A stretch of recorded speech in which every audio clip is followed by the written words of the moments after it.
Welcome to 3 Count Commentaries as we do notes from Autopsy, the last hours of Eddie Guerrero. So, for those of you who have not been paying attention, occasionally Reels TV does an episode of Autopsy, the last hours of, which is a sort of television show that talks about the death of celebrities. Dr. Michael Hunter, a forensic pathologist and medical examiner, goes through the death certificate and autopsy of celebrities, and occasionally pro wrestlers pop up. On this episode, Eddie Guerrero was the subject, and so we're going to talk about this. And Eddie Guerrero is an interesting case because he died fairly young. He was only the age of 38. This was in 2005, and so they have the usual, which is they talk about drug and alcohol abuse, steroids, lifestyle choices, and how these things can affect your physical body and lead to a premature death. There was a couple of people that were featured in this episode. One of them was Hector Rincon, who was the friend of Eddie Guerrero. He was trained by Gory as well, alongside Eddie, during Eddie's time being trained by his father. There was also F. Louis Rios, who was the medical examiner or the medical doctor who used to work for WWE. So he was one of the ringside doctors during Eddie's time in WWE. He plays a significant role in this. And Rob Van Dam was also featured. So we're going to actually start this one chronologically as they look at what led to Eddie Guerrero's atherosclerotic heart disease or cardiovascular heart disease, which led, of course, to him passing away at age 38. This one was one of the sadder episodes of Autopsy that I had seen, but they went back pretty far. This is actually one of the furthest they've gone back. They told the story about Eddie having bacterial meningitis when he was 6 years old, and he was in the hospital for 2 weeks. He had some serious inflammation in the body, and Michael Hunter explains that this can lead to permanent inflammation and damage to vital organs. Of course, Eddie would overcome this, but there's no way of knowing how bacterial meningitis at 6 years old led to him having a heart attack at 38. But they did discuss that Eddie had his first drink at 10 years old. I believe he was given a beer. And this led to basically him being a pro wrestler and being involved in the alcohol culture of pro wrestling, which leads to alcohol addiction, which Eddie, of course, struggled with throughout the entirety of his adult life. The alcohol culture of pro wrestling is often guys do business in the bar.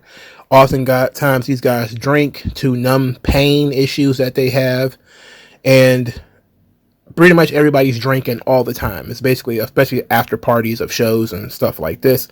And when you have an addictive personality, as Eddie had, this becomes an issue over time. Of course, alcohol and drugs become an issue when he had his car crash in 1998.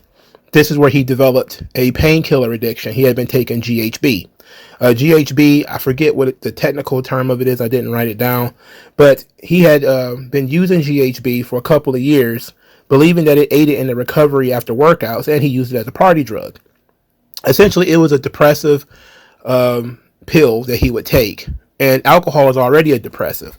So he took GHB and alcohol and passed out behind the wheel, which led to him having a car crash in 1998, of course, which led him to getting seriously injured in WCW.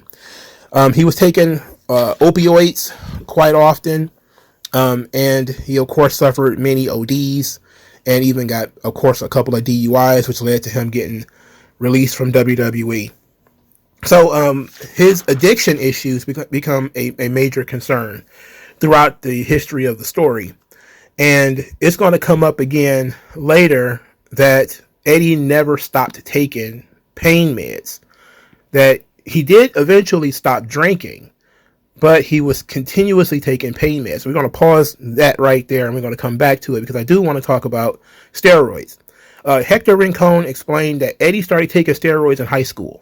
So, yes, while Eddie got massive when he went to WWF, and it was obvious that he was on steroids, especially in 2004 when he looked like a Ninja Turtle. He had been taking steroids since high school, according to Hector Rincon. And he had developed cardiomegaly, which is an enlarged heart, and he had gained 10 to 12 pounds. But he still, even though he was taking steroids in high school, he still wasn't big enough. So when he when he went to WWE, he started taking more steroids, and it enlarged his body even more. So this, of course, is a huge problem. And Luis Rios says that it was pretty obvious to him that Eddie was taking steroids because you could see the effects on his body. You could see, of course, the back acne and stuff like this. It also led to some changes in his behavior. Basically, he was more aggressive. He would yell more. He would become more irritable, and that, of course, is one of the signs of brain damage for starters, and also that he had been using too much testosterone. Now, that's something that they talked about later, as they discussed at August 2005 when Rios was not at ringside for Eddie's match. I believe it was against Rey Mysterio. Was it the custody of Dominic ladder match? Rios was not ringside, and Eddie, after the match, called him and cursed him out and demanded that he must be at ringside for every one of his matches. At this point, Eddie had developed a really bad back issue, that he was developing what they call osteoporosis of the spine through back issues. And because of this, he was continuously taking more pain medication. Specifically, he was taking Vicodins. And they said he had been up to taking 65 Vicodins a day. This is frightening. This is on the same level that Kurt Angle was talking about when he left WWF to go to TNA. He was talking about how many Vicodins he was taking. Eddie had gotten up to 65.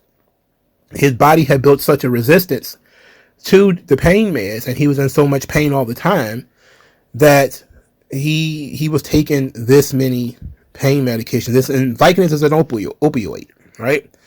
So they played an actual phone call that Eddie made to Chris Benoit before he passed away. And it was very short, but in that maybe 3 or 4 seconds that they played the call, Eddie is slurring, and he even introduces himself to Chris Benoit like he wouldn't recognize his voice. And then they tell a story about Eddie being in conversation with Chavo Guerrero and passing out on the plane. And they say basically this is one of these side effects of him using pain meds, is that he was slurring his words, he couldn't focus, his behavior was changing, and he was passing out at random times. As they explain in the episode, use and abuse of opioids lead to arteriosclerotic conditions, which is what ended up killing Eddie Guerrero ultimately. And Michael Hunter kind of says that the fact that there was no full autopsy of Eddie leads him to believe that there was some kind of cover-up, about there was something that the family or WWE or whatever didn't want people to know about Eddie's death. And the fact that Dr. Rios says that Eddie was taking 65 Vicodins a day, but it was not him that was prescribing Eddie these medications. So Eddie was getting all of these Vicodins from somebody, but they didn't say who, and didn't, go into how he was procuring 65 Vicodins per day, which seems incredibly excessive, and that's a whole lot of medicine to be taken, bro. Anyway, Dr. Rios also was one of the people who found Eddie in the hotel when he was laying on the floor dead. And this led to one of the more traumatic situations for me, because they played a reenactment of Eddie Guerrero collapsing with his mouth frothing, because Dr. Rios says that when he found Eddie had been frothing at the mouth. This led Dr. Rios to believe that Eddie might have had a stroke, but of course he couldn't tell at that time because they had just found him laying there on the hotel room floor. So they said the painkillers were most definitely a factor, but Dr. Rios says there was no evidence that Eddie had overdosed on opioids, but he had been taking a lot of opioids in the later part of his life. And opioid addiction or opioid related deaths often lead to frothing of the mouth, which is what Dr. Rio said he saw. Another issue that they discussed was in 2004 when Eddie had his very, very, very bloody match with John Bradshaw Layfield at Judgment Day.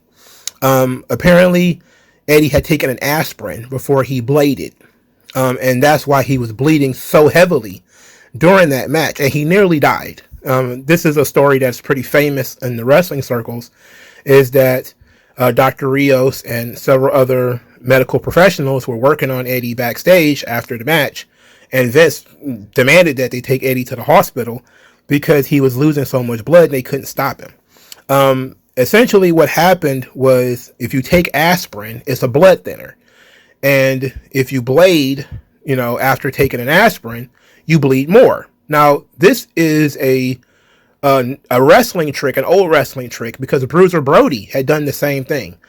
Bruiser Brody, right before he was stabbed in Puerto Rico, had taken an aspirin. And so when he got stabbed by, Jose Gonzalez in Invader 1, who stabbed him and killed him, he bled more than usual because he had taken an aspirin beforehand. He had planned to bleed in a match later that night, and he ended up bleeding to death. So Eddie essentially had did the exact same thing. He had, but this actually went as planned. He bled as planned, but it was more than could be quantified, really. He had lost a ton of blood.